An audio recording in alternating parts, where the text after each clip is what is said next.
Salam. Baik, assalamualaikum warahmatullahi wabarakatuh. Berjumpa lagi dengan praktikum persamaan diferensial parsial, pertemuan kelima dengan modul keempat, yaitu akan membahas tentang penerapan persamaan diferensial parsial dalam bidang fisika dan teknik. Untuk itu, kepada seluruh praktikan mohon diperhatikan dan dipersiapkan software Maple yang akan digunakan. Selanjutnya silahkan kepada Witri untuk menjelaskannya. Oke, jadi praktikum sekarang kita akan membahas penerapan persamaan diferensial parsial dalam bidang fisika dan teknik. Tujuannya itu dapat mengetahui penerapan persamaan diferensial parsial dalam bidang fisika dan teknik, serta penyelesaiannya menggunakan salah satu metode penyelesaian Maple. Di sini kita kasusnya menggunakan kasus persamaan gelombang. Alat bantunya komputer atau laptop dan Maple. Jadi kalian pastikan udah membuka Maple-nya. Langsung ke dasar teorinya. Jadi di sini kita pakai metode pemisahan variabel. Yang telah diketahui bahwa metode pemisahan variabel merupakan salah satu dari beberapa metode untuk memecahkan persamaan diferensial biasa atau parsial. Misalkan kondisi awal atau batasnya berada dalam interval L2. Dapat dilihat bahwa ada UXT sama UX0. Lalu dalam masalah ini ada beberapa tipe kondisi batas yang umum, yaitu kondisi batas Dirichlet, Neumann, Robin, dan periodik.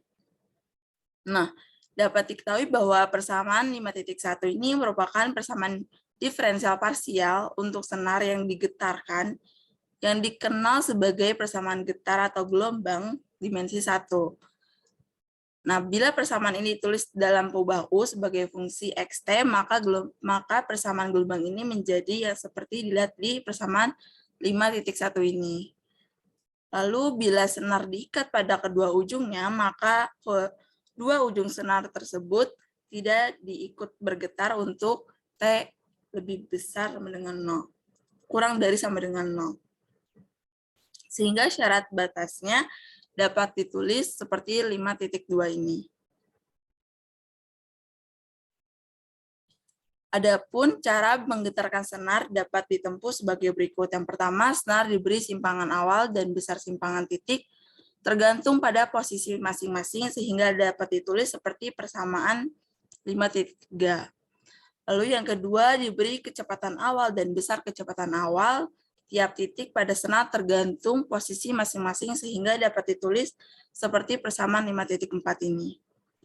Yang ketiga, adanya kombinasi dari 1 dan 2, yaitu diberi simpangan awal sekaligus kecepatan awal seperti di persamaan 5.5. Lalu penyelesaian persamaan gelombang dengan metode peubah ini dapat seperti itu. Nantinya hasil dari Maple akan sesuai seperti yang ada di UXT itu. Oke, sekarang kita langsung ke program Maple-nya. Yang pertama, kita panggil dulu package-nya, yaitu with PDE Tools. Lalu kita definisiin nih persamaan dari persamaan 5.1 tadi. 5.1 tadi ditulis lagi sehingga menghasilkan persamaan satu yang ini. Div UXT, T$2 sama dengan C kuadrat dikali div UXT, X$2. Lalu kita definisiin fungsi syarat batasnya seperti yang di persamaan 5.2 ini, yaitu U 0,T sama dengan U L,T. Lalu selanjutnya kita definisiin juga fungsi syarat awalnya, yaitu U X, 0 sama dengan Fx sesuai dengan persamaan 5.3. Nah, karena ini adalah sebuah pemisahan variabel, maka kita ini punya dua kondisi, yaitu ada yang membatasi sama kita taruh awalannya berapa. Jadi ada dua, ada syarat awal sama sama syarat batas. Lalu yang kita definisiin juga nih, persamaan 5.4, jadi persamaan 4 ini yang div U, T, T sama dengan GX. Nah, kita misalin UXT-nya ini adalah ke dalam bentuk terpisah. Ini adalah suatu ketetapan, jadi memang seperti itu pemisalannya. U, X, T, titik 2 sama dengan XX dikali fakta itu. Lalu kita substitusikan U, X, T sama dengan XX, T ini ke dalam persamaan gelombangnya. Persamaan satu itu. Jadi kita dapat PDE sama titik 2 sama dengan div U, X, T, T, $2 sama dengan C kuadrat div U, X, T, X $2. Nah, di sini dapat diketahui bahwa persamaan 5.3 kata soal 5.3 yang persamaan 3 ini ya itu merupakan suatu turunan yang menghasilkan yang 5.4. Jadi 5.4 ini merupakan turunan dari 5.3. Oke. Selanjutnya akan dijelaskan oleh yang lain. Oke, baik. Nah, di sini saya akan menjelaskan kelanjutannya ya. Coba ke atas lagi sebentar. Nah, di mana pada line ke-6 kita udah mengetahui PDE-nya yaitu X besar X kecil D pangkat 2 per DT pangkat 2 T besar T kecil sama dengan C pangkat 2 D2 per DE kuadrat X besar X kecil TT. Nah, kemudian, hasil pada PDE tersebut kita akan bagi dengan C pangkat 2 UXT. Nah, agar mendapatkan persamaan dengan variabel terpisah. Di sini kita akan menggunakan sintak yaitu dengan nama PD sub. Nah, artinya ini PD substitusi. Nah, kita akan menggunakan expand, kemudian expand ini berfungsi untuk menguraikan. Nah, expand dalam kurung PDE, di mana nilai PDE-nya yaitu pada line ke-6 tadi, akan dibagikan dengan C pangkat 2 dikali U XT. Nah, dan outputnya akan kita peroleh seperti line ke-7 tersebut. Nah, perhatikan outputnya ya. Nah, setelah kita mempunyai persamaan dengan variabel yang terpisah, karena kedua ruas sudah terpisah variabelnya, maka nilai dari kedua ruas tersebut akan sama dengan sebuah tetapan. Maksud dari kata variabel yang terpisah, coba kita bandingkan output pada line ke-6 dan line ke-7. Boleh ke atas sebentar. Nah, pada line ke-6 PDE yang kita miliki yaitu ada X besar X kecil, kemudian D pangkat 2 per DT pangkat 2 T besar T kecil. Nah, di sini kan variabelnya masih ada X besar X kecil sama T besar T kecil. Nah, sedangkan akibat dari PD sub yang telah kita buat, hasilnya menjadi D pangkat 2 per DT pangkat 2 T besar T kecil per C pangkat 2 T besar T kecil. Nah, di sini variabel T besar T kecil sudah menjadi 1 dan variabel X besar X kecil juga sudah menjadi 1. Nah, itu maksud dari variabel yang terpisah. Kemudian dari hasil PD sub tersebut kita ambil tetapan tersebut adalah omega pangkat 2. Nah, jadi kita anggap maksud dari tetapan dari persamaan tersebut dengan omega pangkat 2. Sehingga kita akan mendapatkan dua persamaan diferensial biasa yang bisa kita cari penyelesaiannya. Misalnya di sini kita memiliki persamaan diferensial biasa yang pertama, yaitu E1. E1 kita definisikan bahwa nilai E1 adalah div atau diferensial dari T besar, T kecil, T $2 ditambah omega pangkat 2. Nah, omega pangkat 2 ini kita tadi sudah anggap sebagai tetapan ya.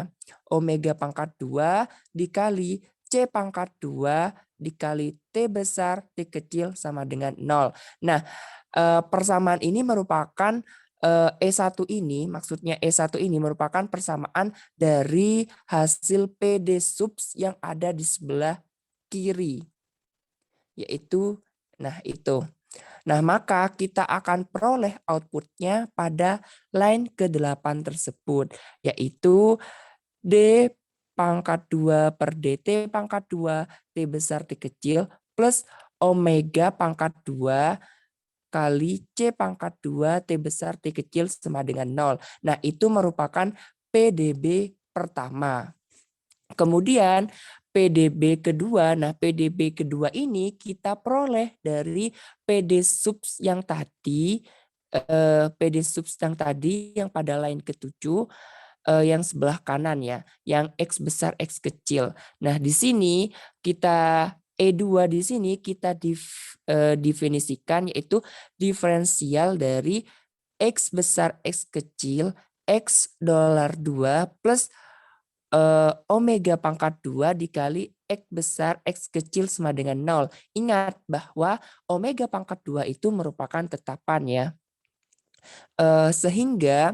Sehingga kita peroleh outputnya dari E2 yaitu D pangkat 2 per DX pangkat 2 X besar X kecil plus omega pangkat 2 X besar X kecil sama dengan 0. Nah, setelah kita mengetahui persamaan diferensial biasa dari E1 dan E2, maka di sini kita bisa mencari solusi dari persamaan diferensial biasa tersebut.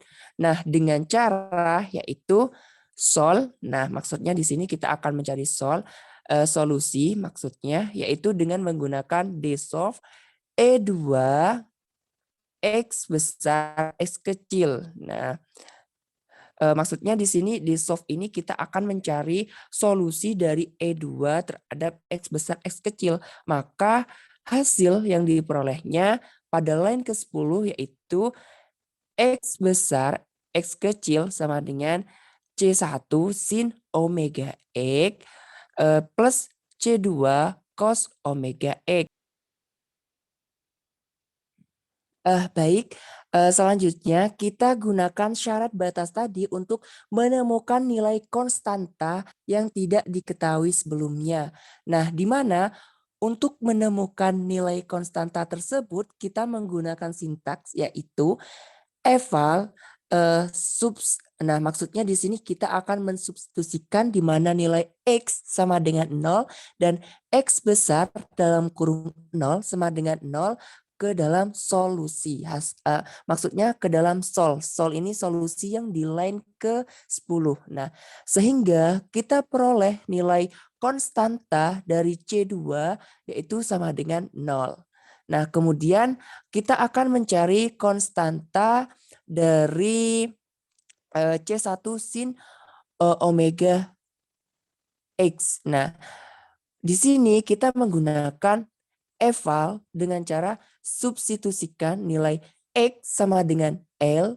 Nah, kemudian X dalam kurung L sama dengan 0, C2 sama dengan 0, sol. Nah, sehingga kita peroleh nilai konstanta dari C1 sin omega L. Nah, kenapa di sini udah menjadi omega L yang awalnya omega X? Karena di dalam substitusi kita ketahui bahwa nilai X sama dengan L. Nah, sehingga berubah menjadi C1 sin omega L sama dengan 0. Nah, itu merupakan nilai konstanta yang kita ketahui. Selanjutnya akan dijelaskan oleh Walida. Silahkan.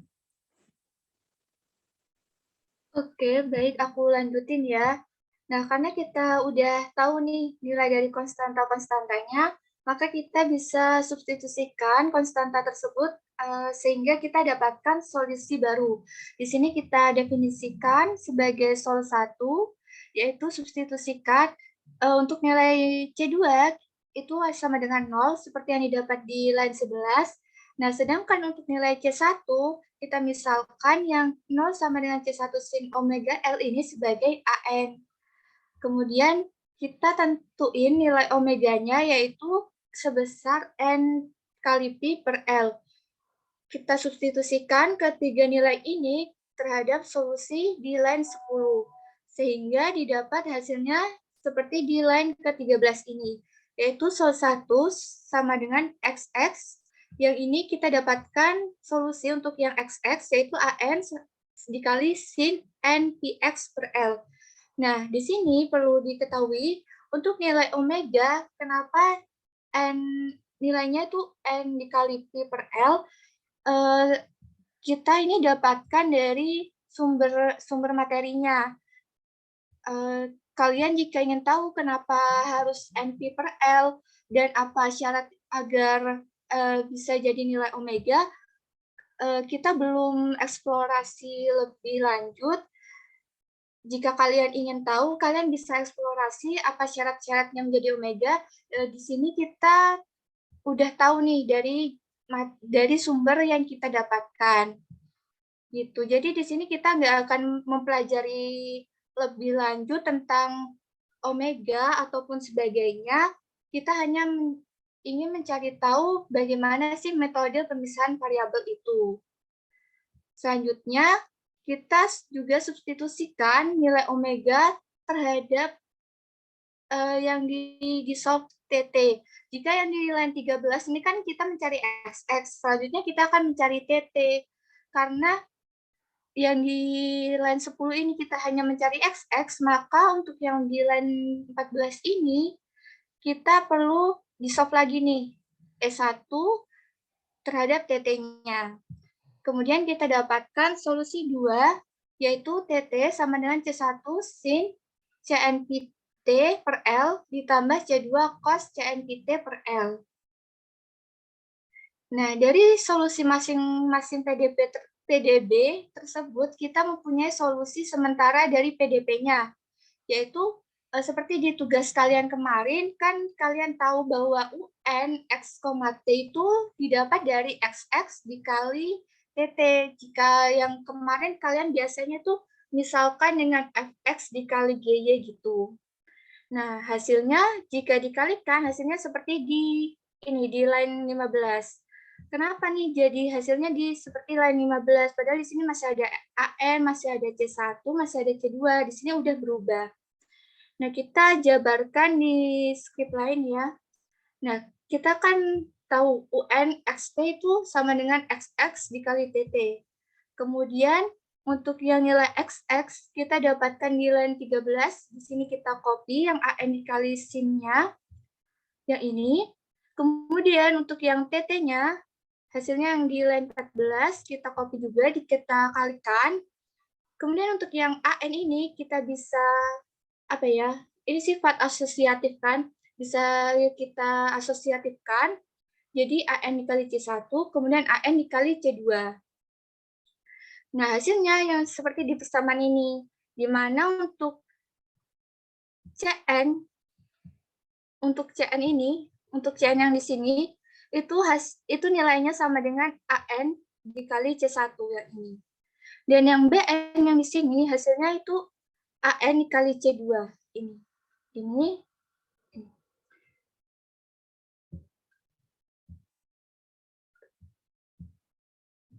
Begitu untuk yang di hasil dari UN X, T-nya.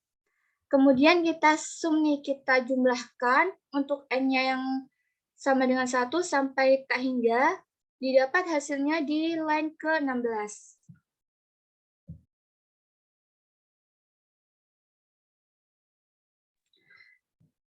Selanjutnya kita masukin nih nilai awal yang itu yang UX, 0 sama dengan FX. Di sini kita eval, kita substitusikan T-nya sama dengan 0 ke UX, T, didapatkan UX, 0 sama dengan sigma N sama dengan dari N sama dengan 1 sampai tak hingga sin NPX per L dikali BN.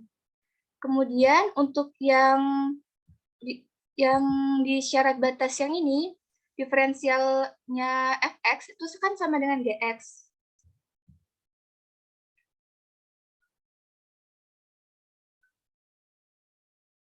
Ini, kita juga eval diferensialnya Ux,0, T itu sama dengan Gx. Di mana Ux,0 ini kan sama dengan Fx, berarti turunan dari Fx itu sama dengan Gx. Kita eval, kita substitusikan, T-nya sama dengan 0, kemudian diferensial terhadap diferensial Ux, T, didapat hasilnya di line ke-18. Nah, selanjutnya kita definisikan untuk nilai Cn ini, itu adalah nilainya 2 per NPC, NP dikali C, dikali integral dari Gx sin NPX per L, untuk X-nya itu dari 0 sampai L. Ini sesuai sama yang dasar teori yang di atas ini kan, yang ini sebelumnya maaf ya ada kesalahan, ini untuk yang nilai BN, yang ini untuk yang nilai CN. Oh, BN yang 2 per L. Ya, ini BN, ini CN. Karena kan di awal kita udah tahu nilai AN-nya. Jadi yang di sini harusnya BN, yang di sini harusnya CN. Nah, kita definisikan nilai CN-nya di persamaan 19, kemudian kita definisikan untuk nilai si BN-nya itu di persamaan 20.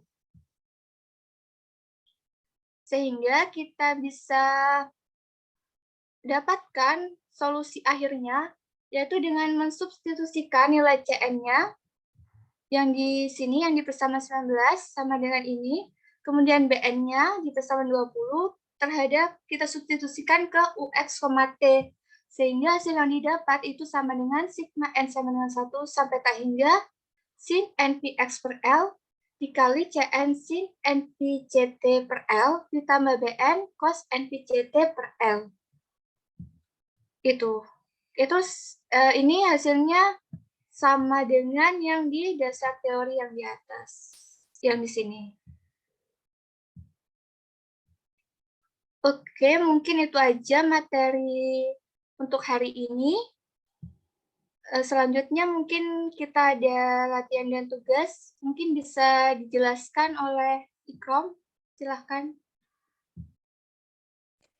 Oke, baik, terima kasih. Nah, itu tadi ya materi terkait praktikum pada hari ini. Semoga kalian dapat memahami.